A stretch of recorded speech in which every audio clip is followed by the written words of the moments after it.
Well, good morning and welcome to the HR TailorMade live series, Conversations with Consultants. I'm your host, Dr. Tiffany Slater, and I'm the CEO of HR TailorMade, which is the HR solution for small businesses.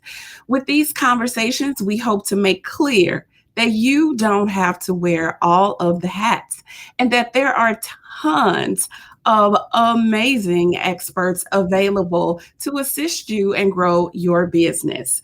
My guest today is Christiana Russell. She's the partner and chief operating officer, and she is one of those experts that can help all of us.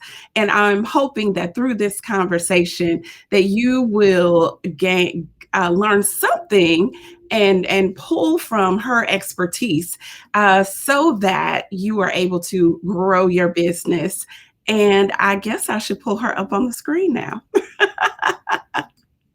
And we're going to chat with Christiana. Good morning. Hello, hello, hello, all blessed risings, grand risings. All of it. All of it.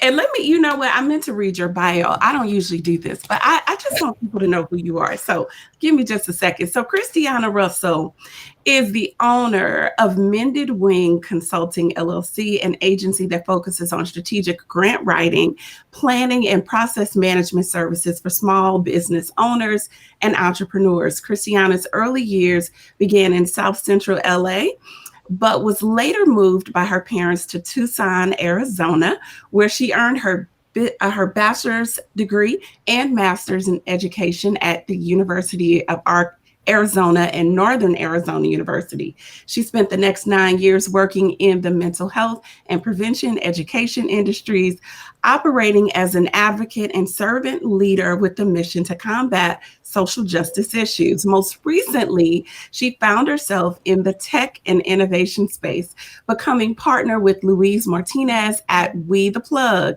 to build a strong ecosystem that ensures Pan-African and Latinx entrepreneurs and startups leverage every opportunity to advance from ideation, pre-seed, and Series A funding. WeThaPlug believes that creating a safe environment that fosters support and empowerment is key to sustaining present and future founders. Christiana, I am so excited to talk with you. I think that so many people need to hear from you, need to understand what WeThaPlug does. And I want to get into your business a little bit too. Like, what do you do? How do you manage all of this? So we're going to chat about all of that.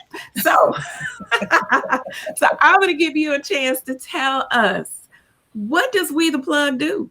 Yeah, no. Well, first of all, thank you so much, Tiffany, for having me. And Tiffany and I met during the pandemic. And I think one of the most beautiful things that came out of that whole experience for me was connecting with like-minded individuals in the business professional world and the startup entrepreneurial space. And Tiffany, I think that you were just a light in the midst of all of that with the work that you're doing in the HR community, but also the work you're doing in the Black community and for women and underrepresented minorities. So I just want to just acknowledge and honor and appreciate you, because we haven't connected in a couple of months because we crazy busy. So it's just nice to be in front of you and connecting with you again. But to answer your question, so WeThaPlug, that's THA, not THE, right? Because we got flavor. Is a double entendre. We represent not just being the plug, meaning plug in and get information, but also reminding us all that we are the plug. You are the connect. You are the conduit. I think oftentimes we forget how much leverage we do have in whatever genre we're working in, operating in. We oftentimes will acquiesce and give over our power to the system that we're operating under, because we're kind of felt to believe that we are nothing without them. And that's not the case. They're nothing without us. When you look at the bigger machine, it cannot move without those at the whatever level you're at operating at, Yeah.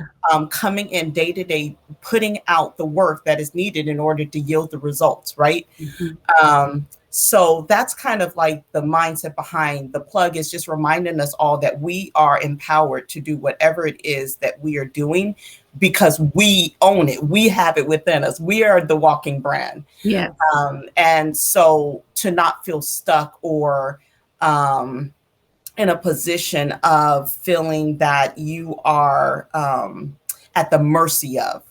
And so with WeThaPlug, we built it, Luis and I, out of the mindset that in the startup space, Mhm. because that's our genre, our niche is tech. We're tech agnostic, Mhm. which means that we are not um, specific to any tech industry, meaning you could be fintech, ed tech, biotech.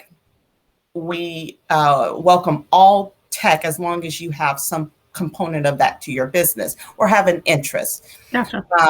to your business for that.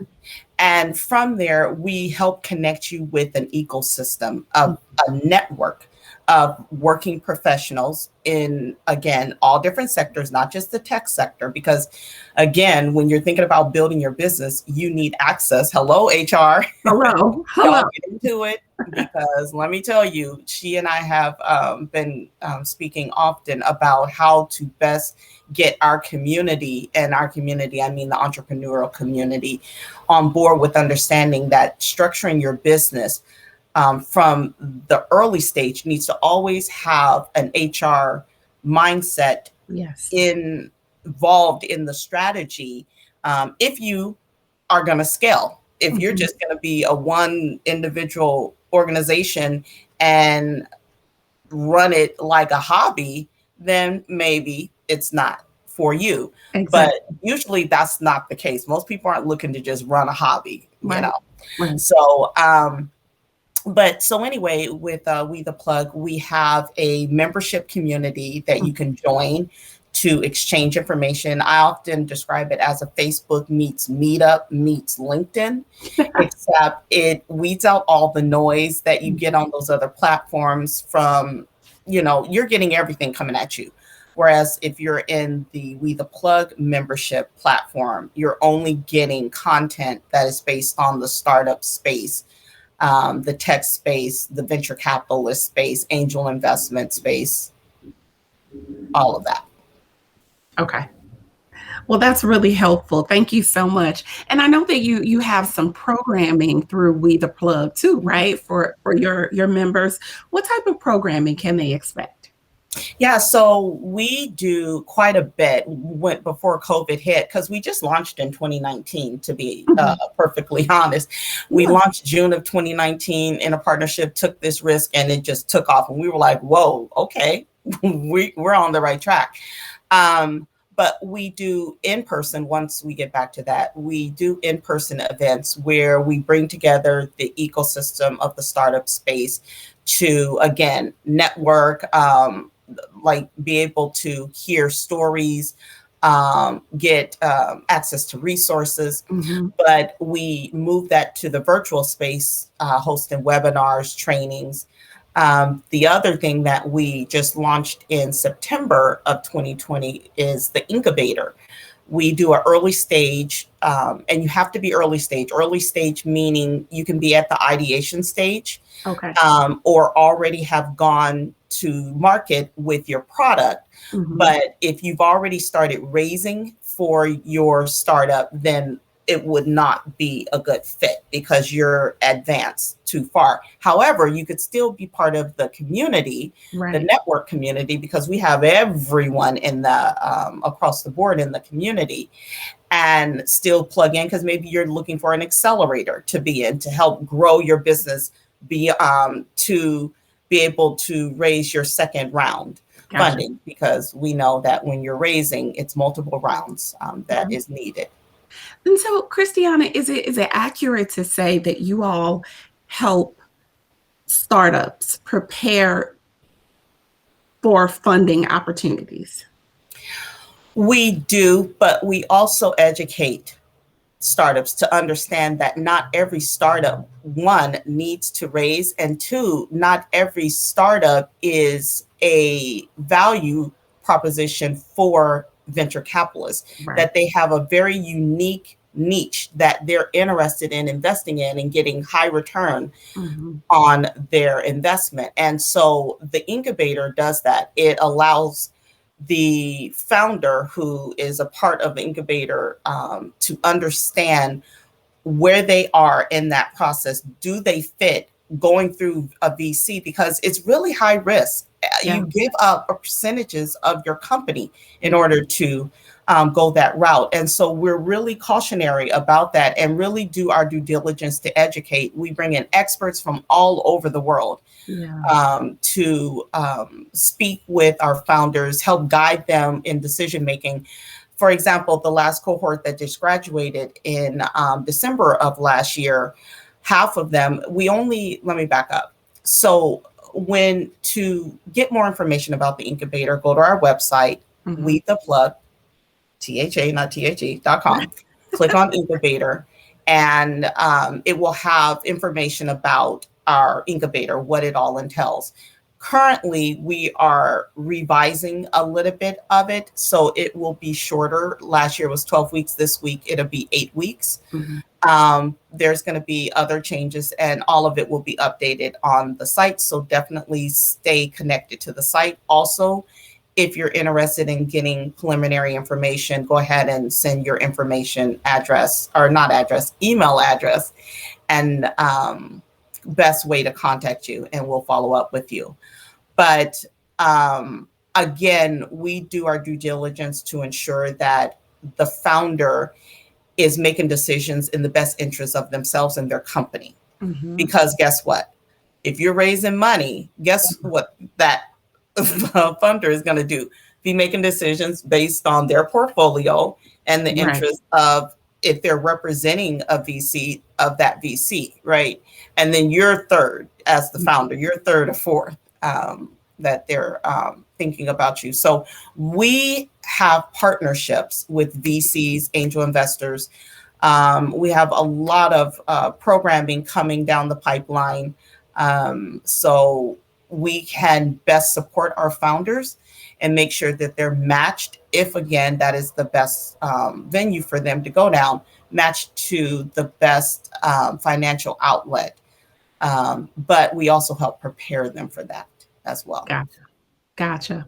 That was so helpful. And I love what you all do, because so many people just really think that getting VC funds or angel investors is easy. And they also think that everybody should be doing it, when in fact, that's not the case. So No, thank you for going deep with that.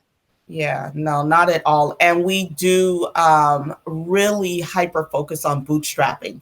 And we Mhm. don't just talk about it as something that should be done and leave it at that. We actually teach you how to bootstrap. Like WeThaPlug, we've been able to sustain ourselves through year one and year two, never once raising any funds for the Mhm. organization. Yeah. And one of the things that we educate on is that it's important to recognize that your company, when you're building it, is one that you need to be thinking about the end in mind. Do Yeah. you have an exit strategy? Is that something that you're interested in doing? Is exiting the business, selling off the business? If not, then how are you going to build and sustain it in a way that it's going to bring in dividends for you from beginning all the way through to you retire from it, or Yeah. pass it on, or whatever it is. Yeah, Yeah. and that's true for any organization. And I think that Yeah. so many entrepreneurs, new business owners Mhm. miss that piece. Mhm. And I think that, a lot of us go to school and get an MBA, Mhm. and or just a bachelor's degree in business, and they don't really teach you how to manage the money. They teach you accounting and all of those pieces, but what does that really look like when running a business? Right. So we have to go and get that information ourselves as entrepreneurs. And I think that the financial piece is one that is truly lacking and too many of us leave it up to the accountant or the CFO that we decide to hire. One of the most important things we can do for ourselves and our businesses is knowing our money. Nobody needs to know our Absolutely. money better than us. Yeah, no. And I think also we get really caught up in the seduction of the rhetoric that's out there. I mean, if you're on any of the social media platform, we were talking about this before you got online, and you were like, "Aren't you on social media?" I was like, "Man, not like I should be, because there's so much to do." But Yeah. the times that I do get on, there's this rhetoric. You're getting so much coming at you.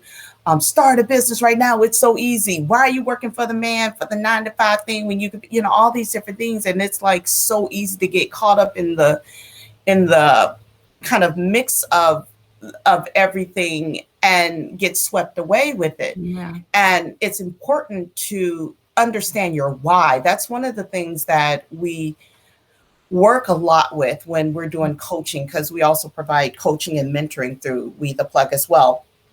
And we talk about the why. Why are you starting this business? And understanding that it's not something that you should start because you just don't want to work for someone else. Because surprise, you're always going to be working for someone, whether Yes. it's your customer, your client, Yeah. whatever genre is.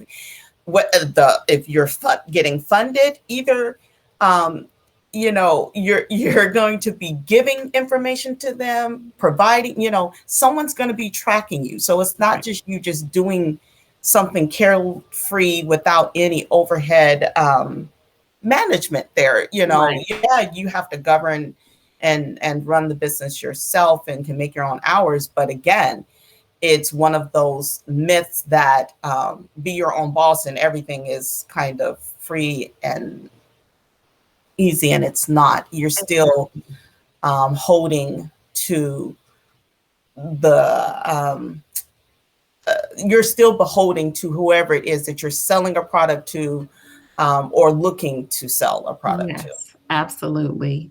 So, Christiana, let's switch gears a little bit. Let's Mhm, talk a little bit about grant writing. mhm, So, I know you have your own consulting company where you do grant writing. mhm, One of the questions that, well, first of all, I've seen so many people lately looking for grant writers. mhm. What's going on? It seems like it's more than usual. It is, it is. So just to kind of get a better understanding for those of you all who are listening, like, wait, I thought she was doing this. How is she into grant writing? So my background is in mental health and prevention education, along with community mobilization. Community mobilization, if you're not familiar with the term, is where you are in the community at the grassroots level, bringing together all the entities that have some type of vested interest in the target community that you are working in or assigned to if you're with an organization. And so for me, I that's what I do best. I like to bring different entities together to yield outcomes for a better community. That takes money. Yeah. And so the organization that I was with for almost 10 years is a nonprofit. They're still in operation. And grants is how nonprofits are typically operated. However, the organization I was with, even way back in the early 2000s, because I started with them right out of college in 2001, they were very savvy in understanding they needed to diversify how they got funding. So Yeah. it wasn't just grants they leaned upon. Anyway, as a grant writer for them, I had to learn how to grant write, and I learned from the best. We were required to have a certain threshold. As I moved up in the organization, I had to bring in a minimum of 400K for our particular division of the Mhm. organization. And so that requires a lot of strategy and a lot of education on how to properly write, who to write for, so that you can yield those outcomes. Otherwise, you're not going to get no money, Right. and you're going to have to decide where you're going to work, because, Right. hey, if you don't get the money, the funding, you can't keep the department going. So that's kind of the connection for me being a grant writer. That said, to answer your question, there's an influx in grant writers being needed because right now, and it really took off in 2020 with the whole pandemic. Yeah. Businesses were, everyone knows the story that's been going on, so I won't belabor that. But a lot of funding started to get pumped out towards businesses to help keep them afloat. And with that came more money going into foundations, the feds, local, state, counties started getting a lot of money coming in. With that, a lot of organizations that already are the experts in how to get access to that money immediately went off, right? The races are off, they're applying, they're getting the funding. Then you had smaller organizations as well as small business owners getting access to these as well. But they don't know how to write for a grant or how, like anything. And so that's where the whole need for grant writers came about. But also, unfortunately, you saw a lot of folks coming out the woodworks to scam, which is where I was speaking earlier, is like, don't get seduced by anyone who tells you, I can guarantee you, you'll get a grant. Run the other way. Anyone who says, I only charge this much to get you a list of grants that are available, run the other way. And the reason why I say this is because you can better spend your money in other places than giving someone money to give you a list of where grant. You can Google that. Yeah. But there are people who just don't want to have to go through the hassle. And so that's why there are people out there that will sell you a grant list. Exactly. But you don't need to purchase any of that. The one thing I'll tell people, and I often do tell people, is that when you are wanting to learn more about grants and grant writing, and I'll talk a little bit about how Mended Wing Consulting is pivoting to help address this issue. But the first thing I always tell folks is write down what it is that you are looking for as it relates to grants, a grant writer, a grant, and the why behind it. Because again, it's a lottery-based community. And what I mean by that is when you're applying and you're hoping that you are in the top tier with the review committee to secure a space to be one of the top 3, if it's 3 that are chosen, because typically it's between 3 to 5 grants that they disperse. Sometimes it's only 1. Yeah. But it's really competitive. And so you really need to make sure your business is in order. Otherwise, you're wasting money. Yeah. And you're wasting time. And we know time is money. Yes. Well, Christiana, let me ask this question. So how would a for-profit organization go about obtaining grant funds, or can they receive grant funds? Yeah, they can. So with for-profit organizations, one of the things that is really important to do, and this goes for everyone who has breath in their body, you should be building relationships. Relationships are key to anything that you do in life, whether it's building your network ecosystem or building collaborations and partnerships so that you can expand your reach to a greater audience. But if you are if you are a for-profit organization and you're looking to get access to funding, you can. The first thing I would say is you need to do your due diligence to understand what funding you're looking to go in. So an example of that is I'm a for-profit organization that focuses on curriculum. Say, I sell curriculum, right? And so, my customer may be any education sector, school system, things like that. So I'm selling, it's a B2B business, right? But you can also be written into a grant as a subcontractor.